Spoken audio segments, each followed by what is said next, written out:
Hello everyone, this is Patricia here, and I want to share with you how to make an origami Christmas tree.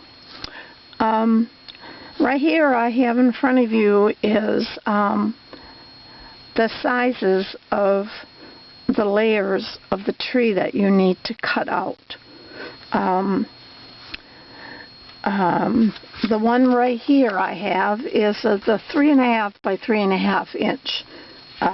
That's the largest one, and I thought that one would be the best one to show you how to fold. I'll leave this here so you can write down the sizes and you'll have them. So what you need to do is fold this, fold it in half, and it's always good to use a bone folder because you want nice, crisp folds.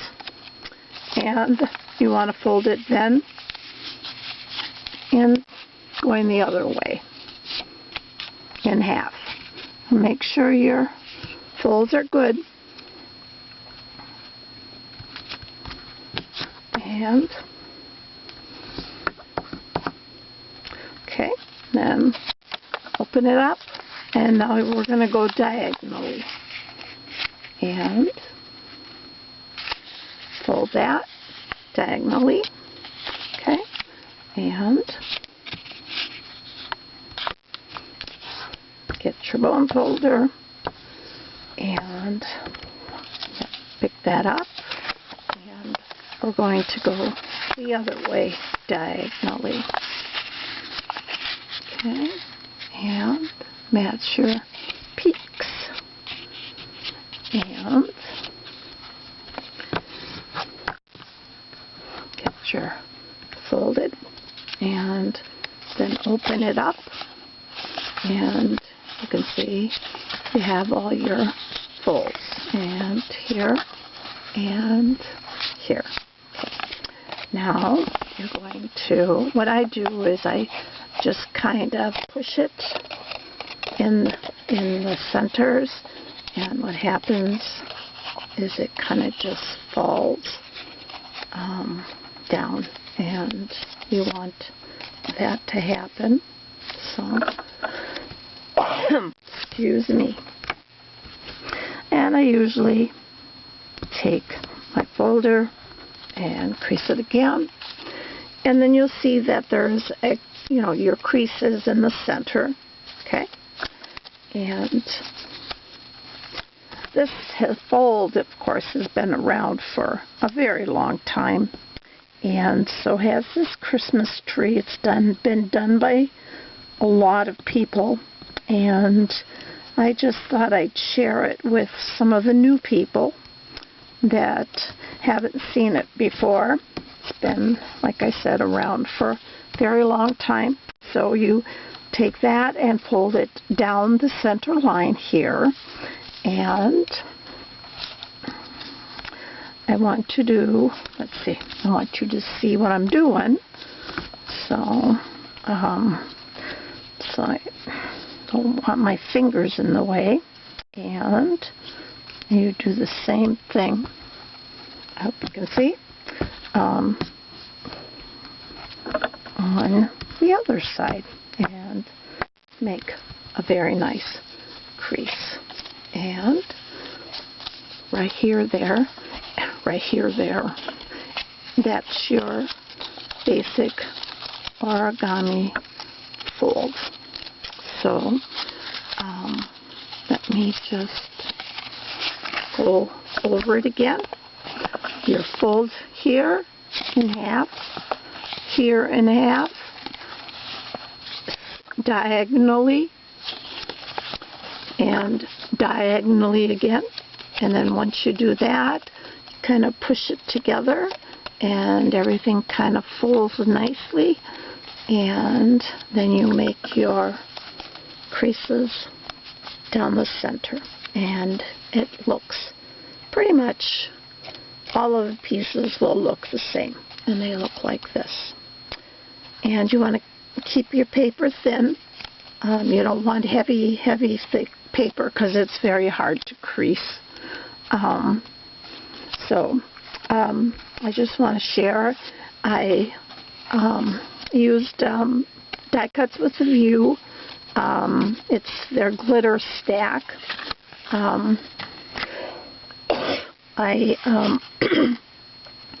used Provo Craft Cuttlebug, their snowflake folder on here, and if you can see that.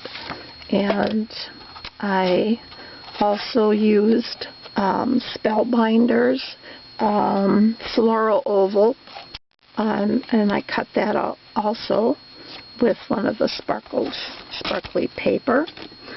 And I used the Deco Color Premium metallic pen and went around the edges of my paper. And this works out really nice with this folder, or this die cut, because it's about the size of your tree. This is a 4 1/4 by 5 1/2 card. So what you do is you take, all your pieces for your tree, and you are sliding them together, and you start with the largest piece, and then you work yourself up. And I use, a lot of times I use this Beacon adhesive fabric tack, because it works really nice, and you only need just a little bit. And I just add a drop or so in there, in the under part of the fold, and I just apply it onto here, and you just hold it for a second or so. You don't need to do it very long.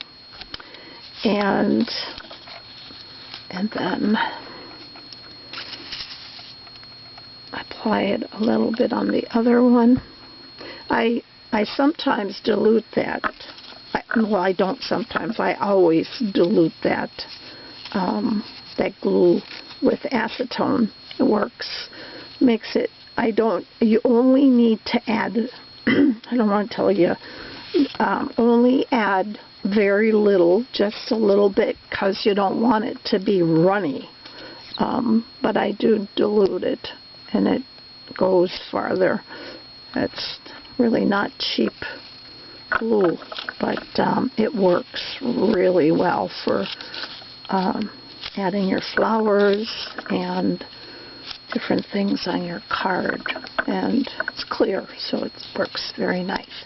But anyway, that's how you apply your layers, and you slip one under each one. And I also like to make a little stump for my tree, because I think it looks a little lost without a stump. It's like floating in thin air, so I like to give it a little stand that it has, like it's floating, not standing out in thin air. But you can add, excuse me, you can add decorations if you want. You can add presents underneath the tree. You can add stars and snowflakes and holly. It's limited. You can add whatever you want to the little tree. And I hope you liked this. I hope I kept it small and short. I just wanted to share the how-to. And if you have any questions, you can stop by my blog. It's rubberstamp